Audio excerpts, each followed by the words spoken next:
Good morning and welcome to Rise and 9 on this Christmas week. We're both in Christmas red today. Yeah, December 22nd, a Monday, but maybe it doesn't feel like it if you have a short week ahead. I know. Luckily, it'll be good for travel for people, but yeah, kind of unseasonably warm this week. Right, and we had so much snow after Thanksgiving and snow every single weekend except for this one leading up to it. It's just funny how it's mostly gone already. I know. I thought for sure this was the year we would have a white Christmas, wouldn't have to worry about it because all that snow and then it stayed cold, but joke's on me. Right. It's going to be in the 50s. And it didn't really feel like, oh, this is warm, this will melt all of it. I thought we had a lot of cold days in there too. I know. I thought it would be on the ground because we had so much piled up, but here we go. We're going to have, in the 50s for Christmas Day. That's warm. It really is. I think we had in the 60s in 2019. I'd have to check. But yeah, kind of a trend. It's kind of weird. I know. Yeah. It's typical that we don't see a lot of snow before Christmas, but because we did this year, got my hopes up for a white Christmas. But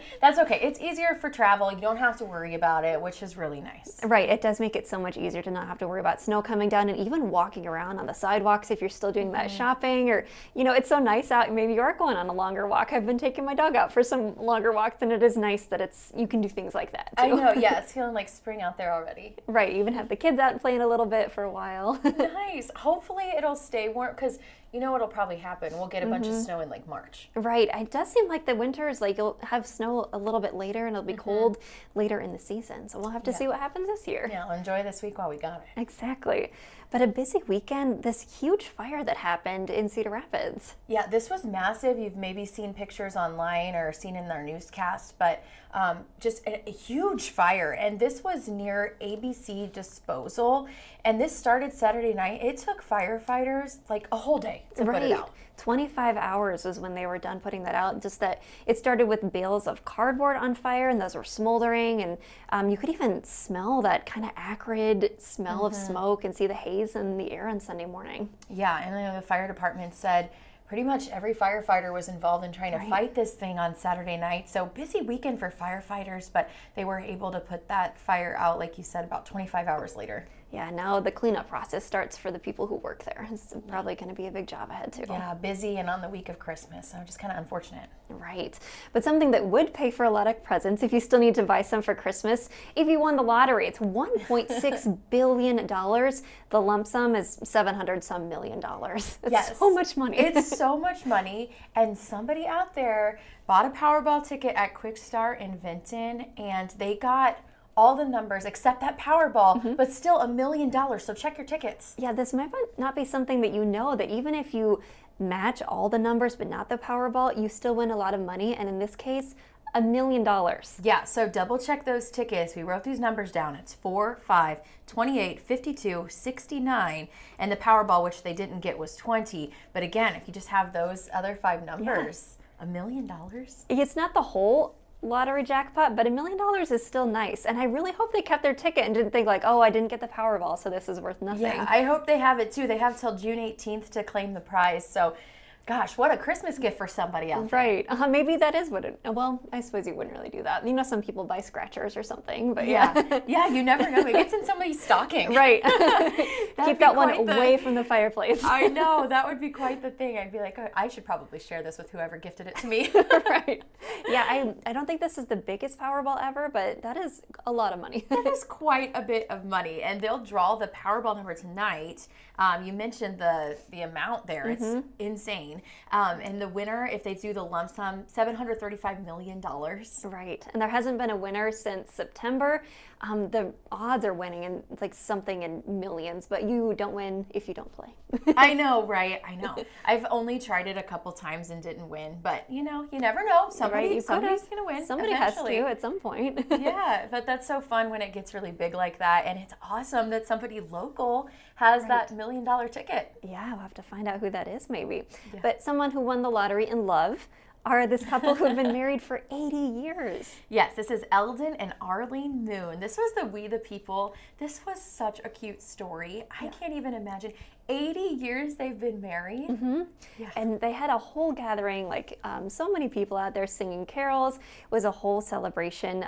They were high school sweethearts, which is kind of funny because both me and my husband and you and your husband were as well. I know, yeah, that is crazy. It is one of those things though, if you get married younger, then maybe you can make that 80 because you start earlier. So There you go. yeah, it is pretty cool that we both married our high school sweethearts, and for them to be together for that long is so special. Right. I loved getting to hear from them too. Yeah, and I love hearing their story too. Eldon served in World War II, and they got married when he came home. So just really neat, and we thank him for his service too. And Yeah. that's just a really cool story.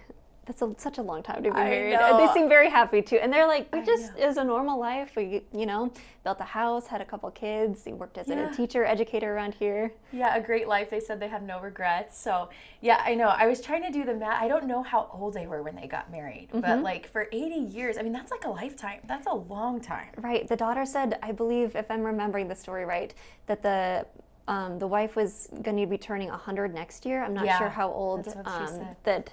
I'm not sure how old Eldon is. Yeah. Yeah. Yeah, that is so cool. I loved that story. I love getting to hear those love stories.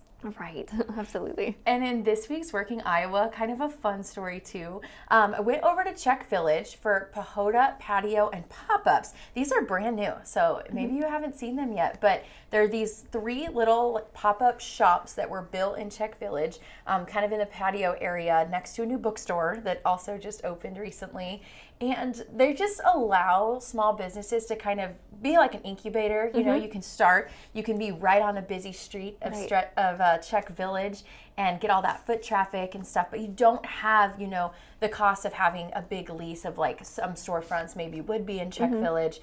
So just a way to help out small businesses and also get some new shops into Czech Village. Right. These reminded me of the West End up in Marion. Like a little bit different, not exactly the same look, but kind of the same idea. But I thought Yes. it kind of looked like the stores that you'd see in the Amana colonies. You just pop in and out, and they're small, but they pack a lot of stuff in there too. Yeah, and they're so cute. I got to go inside one of them, and it was just so cute. Had some clothes and some little gifts. But yeah, they just have such a cute vibe to them, and it's easy to be able to walk through all of them just right next to each other. So yeah, very fun to check out if you need any last minute gifts. Could be a good place to go. Yeah, I'm curious about that bookstore too. Hopefully friends and family are listening, but did get some books this year for Christmas. But I Yes. loved giving that as a gift and Yes. getting it too. Yeah, if you have readers in your family or you're a reader, I mean, this bookstore, it's called I'll Meet You There. So the owner of the bookstore helped bring the patio pop-ups. So when I was out there shooting the Working Iowa story, it was very cold. And she said, "Do you want to go check out my new bookstore?" And our photographer, Sam, was doing all the cold work out there. Or actually, it was Nick I worked with this time. I usually work with Sam. I worked with Nick for this story. And so I said, "Yeah, I'll pop in." So I got to kind of walk around this newly opened bookstore. It is gorgeous in there. Right. And Libby had done a story last week about the hat bar that went into Socorro, a part right of across it. the street. Yeah. Yes, lots of new things really going on in Czech Village, and they already have had. It's already been such a cool place, but then you get all these new spots in there. And this bookstore, it's really cool because half of it is the bookstore, and the other half of it is going to be a coffee shop. And so you'll be able to, grab coffee, walk around there. Bookstore had a little area for kids to do arts and crafts, maybe while mom and dad shop around for books. So just really inviting and super cool new spot there in Czech Village. Oh, you can never have too many books. Yes, yeah. Or stores. Right. Or places to get coffee, places to Right. shop. Yeah, so this was a fun one. The Working Iowa story is on our website if you want to check out those pop-ups. Yeah, and it was the last weekend before Christmas. Had lots of things, fun holiday things going on. My extended family came down. We went to Frozen, the Cedar Rapids Community Theater production. It was incredible. Everything was so neat about it. Like the theater, even the screen where you sit down and look at it. It was all decorated. The lighting was incredible. I love the costumes.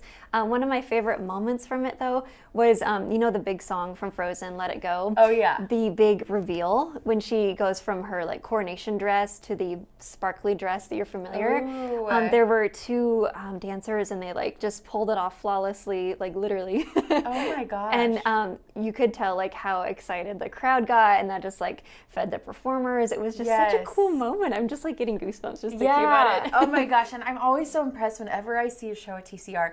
just thinking these are local people that live here, and like the caliber of talent is insane. Yeah. I'm jealous I did not see that show, but that sounds like so much fun. It was, and the women who played Elsa and Anna were just like perfect for their roles. Like you could see it immediately. Yeah, and my little niece and nephew were there too, and my nephew's just a couple years old, so he was like maybe a little bit ready to go, but everyone was so welcoming and just really like it's for kids too. Like it's nice to have kids be involved, and yeah, so much fun. And then we they stayed at my house, had some fun kid-themed dinner ideas, but they just wanted berries anyway, but that's okay. That is so much fun to have them stay over. I remember with Frozen 2, Elsa and Anna had come in on Everyday Iowa. Yeah. And they were not in costume. And I remember I was like double taking, because like I see, the advertising all over town of Frozen. And I was like, are you guys Elsa and Anna? Yeah, I was excited to meet them. That was so cool. It was awesome. And then one of our coworkers' daughter was young Anna, and she did incredible. Excited to talk to her about it. But also someone who stood out as well was the character who was Sven, the reindeer. That had to be amazing to get that character all figured out to be up on the stilts or whatever it was, and like control the ears and the eyes. It was really neat. Like you're watching the action, but then you're like, oh, what's he doing? It was really cool. That's so cool. Well, and Olaf we saw perform here also on Everyday Iowa, and the way they did that costuming too, I mean, gosh, it's just really neat. Right, and I was thinking, I've been to these shows like before Christmas for a while, because last year was Beauty and the Beast, the year before it was Wizard of Oz. I'm like excited for next year already. I know those holiday ones. I saw Beauty and the Beast last year too, and there were lots of little girls dressed up as princesses. Oh, they were so cute. Just so fun. Yeah, lots of Elsas in the crowd. Oh, I bet. Yeah, I just love that they do that, and the talent here is insane. Yeah, it's amazing. But just a few days away from Christmas. I can't believe it's almost here. I know. Yeah, we went Friday night. We did our Christmas light drive around and kind of went and tried to find different lights in the area. We found a couple really good ones. One house out in Marion had like lights shooting off of its roof, like you would see it like a car dealership. That's amazing. Yeah, you could see it for a ways. I'm like, I think there's one over there. Another house had just a whole yard of just huge inflatables, so the kids love that. But yeah, just super fun doing that this weekend, and then I got all my wrapping done. That's a big I job have a too. backache. Yes, I didn't realize how much like crouching over I'm doing trying to ribbon all these packages until last night. I'm like, oh, my back is killing me. And then it all gets ripped off in just seconds. I know, so worth it though. It's just such a fun time of year. And Saturday we went to Des Moines and saw my husband's extended family, all their kids, and kind of had like a little early Christmas get together with them. So that's what I love about this time of year, is just getting to see family. Right. Yeah, Sunday also, when the family woke up, I made some brunch for them, and I made a snowman pancake too. So it was cute. So cute. Yeah, I don't know why I didn't think about that before till my daughter had requested it. But yeah, that's actually kind of easier to do because they're already circles. Like this is way easier than them requesting Minnie Mouse. And Just add on the chocolate chips. Yeah, we went out also on Friday night to look at Christmas lights, but it didn't seem like there were some really nice ones. It didn't seem like they're quite as much as other years. Yeah. So maybe just because we've had such snowy weekends. I know we didn't do quite as much on our own house as we had hoped to. Yeah, maybe if people didn't get out and do it, before Thanksgiving, then you're kind of SOL on those weekends. So that would explain it. But the ones that are up I did see several that were really good. So it's always fun to do that this time of year. It's kind of this bittersweet time now where you're like, it's days away till Christmas, which is so exciting, but then it's over after that. It comes and goes, and then I just love to keep the magic a little longer. I'm gonna leave my Christmas trees up till New Year's at least. Oh, at least. Yeah, we'd leave it up for the 12 days of Christmas. I'm not putting that down anytime soon. Yeah, we gotta enjoy those lights just a little bit longer. Yeah, it gets so dark too. I know. But the days are getting longer. Yep, they will slowly but surely. That yesterday officially marked the start of winter, the least amount of daylight in the day yesterday. So we'll be getting a few minutes here and there. On the up and up. I kind of don't really like it though, because I don't mind that it gets dark, and I realize I have an unusual schedule, and that's not a luxury other people get to have, but for me, I really kind of like it when it gets dark when I go to bed and I get to see the sunset. It is easier for us to go to bed when it's dark out. So if you're a shift worker, I get you. I understand it, and I like it. Yeah, it does have its perks. I will say, when it's dark and cold early, the sleep is better. Yeah. However, like just the patio nights of summer, the fact that it's still light out at 7 and you can still be in your yard, I do love that. But Yeah, it has its benefits for the shift, that's for sure. Yeah, well, it's going to be so warm, you could still have a patio. Yeah, no kidding. Right. You could grill out your Christmas dinner if you want to. Exactly. Well, thank you for joining us this morning on Rise and 9. Have a great day.